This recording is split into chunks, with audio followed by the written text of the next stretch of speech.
Good afternoon, everybody. Another update on the turd. Let's get into things, shall we?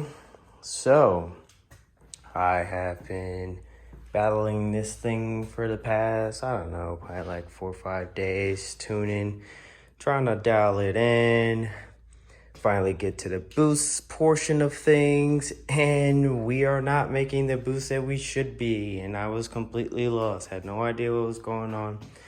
We thought it was in a tune, so we're trying all this different stuff, and it's not working. I'm getting upset. What's new? But I keep at it, and like I said, bro, I'm probably like 4 or 5 day 4 or 5 troubleshooting this thing. But anyways, I'll get to it. I found it today. Hit me out of nowhere. Can't tell you where it came from. It just, I don't know, man. It just came to me, and I put it to the test, and I tried it, and I was right. So,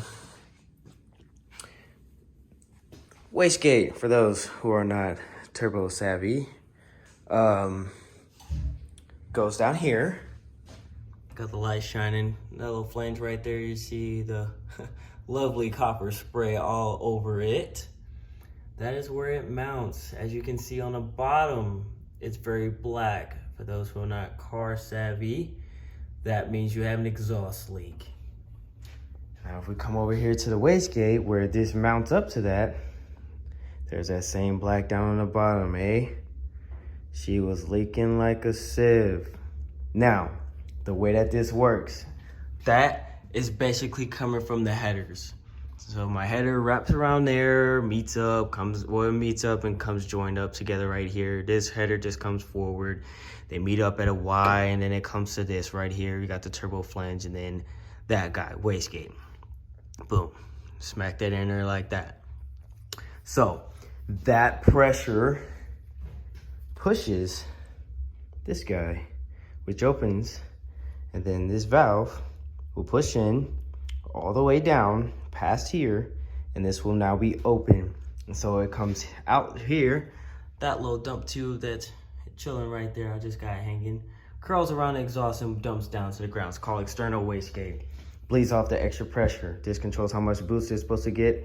In this diaphragm right here, there's a 4-pound spring. The car was only making like 2 pounds, 3 at most. Not really 3, more 2, mid-2s. So with this massive leak, that's why I wasn't doing his job. Now let's tell you what I did today. I went on a lovely drive, and I gave that guy right there the sauce. I turned this thing probably like 5 or 6 turns that way, which, as you can see, more boost. And guess what the car did? 1 to 2 pounds still. So I turned it all the way back down to what was supposed to be wastegate only, and still made 1 to 2 pounds. So at this point, I'm at a loss. I have no idea what's going on. And like I said earlier, I was just going over some computer stuff, and I was just like, I wonder if I'll put a gasket in there. Because mind you, when I put this thing together, if you know me and you follow me long enough, you've seen the GTO build and all that stuff and whatnot, I work long nights and days. I'll come straight off work, I'll come to the garage, straight getting it in. Sleep deprived, all of that stuff. That's like a normal thing for me. So I make dumb mistakes like this, and I don't remember until it's too late, or I've already tried to pull my hair out over something, which is why we are here now. So I really don't know how this made sense in my mind at the time, but okay, bear with me, cut me some slack. Sleep deprived.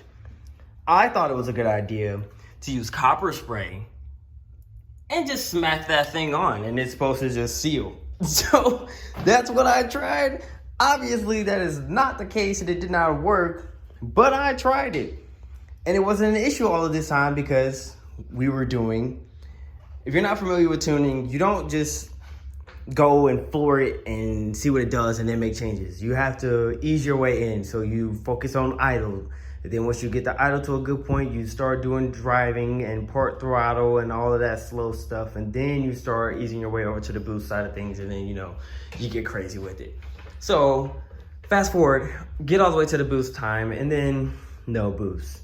So with that knob that I just showed you, turned all the way down, it should be 4 pounds. All day, every day. That's what that spring is for. And it wasn't doing that even. So obviously there was a problem because that wasn't sealing, so that wasn't pushing that diaphragm in. Therefore, not giving us the boost that we wanted. Surprised that it even made any boost with that massive leak in there. But hey, whatever. You live, you learn. I figured it out. I am upset with myself because I've been chasing this for a while and I've been racking my brain and my tuner. Sorry, I'm sorry, Mark. I already know. Apologize. I'm apologizing again because we've been going crazy trying to figure this thing out, making no sense, and the numbers was making sense in the tune, but the car just was not. And this is why. Don't work off of no sleep, boys and girls. It is not good, and you will make a mistake, and you will not realize it until you have already went overly insane about it. So I pulled that off to verify that there was no gasket in there, and I was correct. So now, tomorrow, since it's very late at night, nobody is open, I'm gonna try and source one local. We don't really have speed shops here, so that's kind of annoying because if I was up in Idaho, I'd have one tomorrow. Definitely, no question about it. But it is what it is. I'm gonna try my best to source one local tomorrow, and then, we can put it back together and see what it does. But I don't have high hopes. I don't think I'm gonna be able to find one here local, and I'm gonna have to order one and wait for it to show up. Now, that's okay, I guess, because I have to reattack my power steering leak. The clamps that I put on there, I'm not a fan of, and lo and behold, after a few runs, it started leaking again. So I have some other clamps that's gonna replace those that are a lot better, should get the job done. So I guess I'll give me time while this thing is down to go ahead and slap those on, because I've been logging and driving it, and I was like, well, I'm not gonna put those on and put the car up in the air until I figure out this boost issue. So it is what it is. I'll let you guys know in the next update what I end up doing or what's gonna happen. I don't know yet, but I'm gonna try my hardest to find that flange tomorrow, and I'm gonna try to get two, one for the dump tube and one for, the one that really matters. So that's where we're at right now. Other than that, starts up fine. Honestly, I got started up right now and it'll probably fire up just fine, but it starts, it drives decent. The idle starts to get away from us. Like, I can cold start it and hit the switch and it'll sit there in the idle for as long as I let it.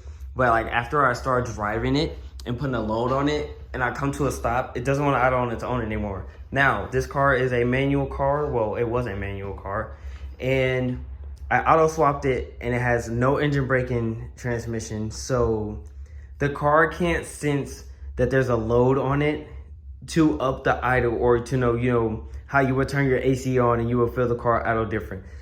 This car can't do that anymore because the transmission technically does not exist to my ECU because I made it fully manual. So that's a whole nother story. If you don't really understand that, I'm sorry. Maybe if you hit me up, I'll let you know one-on-one. But that's basically what it is in a nutshell. The transmission does not exist to the ECU, so the engine can't really control it to RPM like that. So I'm gonna have to try to find a workaround around that because I'm not changing my transmission or making it electronic again. I like it manual. So whatever, that's small. I want this thing to hit boost and shred tires. So that's what I'm gonna try to give you guys. Hopefully we can figure out something with a gasket with this thing by this weekend. That would be great because I'm ready to start driving this thing longer and see, if I can get 20, 30 minute drives in and she'd be okay water temp wise and don't do no crazy mess. So baby steps, baby steps. I am pretty annoyed that I'm backtracking with mistakes that I made and I'm wasting time. But hey, it is what it is, part of the game. You live, you learn. And I know not to work late with no sleep again. I'll probably do it again, I'm not even gonna lie to you. But I'm gonna try to be more cognizant of what I'm doing. Oh, this is such a long video, but I had to tell you guys and fill you in. Sorry it's been so long, but I just been literally, since the last update video up until now, I've been fighting this issue, trying to figure it out. And we had no idea what was going on. But hey, I'm really hoping that that's it. And then, we can go ahead and get old girl making some boost because she spools, she makes noises. It will zero out, but it wouldn't build and climb like it should have. And one of the problems was I believe it was this coupler. I grabbed this, pulled this, and I could see the other end of this. Like, okay, cool. Thought that was it, fixed it, checked every other coupler, and it still was doing its issue, and then that's when I was lost. Did not think of this. But hey, we're here. Hopefully that's it. We'll start making some boosts, start making some power, start destroying these so I can put the other ones on. But yeah, that's all I got for now. Hopefully I'll be back soon with another update. We'll be doing something cool, not this boring stand in the garage, talk to you guys and show you the same car you've seen like 20 times now. So fingers crossed that is the issue and we can make boost noises and things and stuff. So I appreciate all the support, the patience, the love, and I will catch y'all on the next update, man.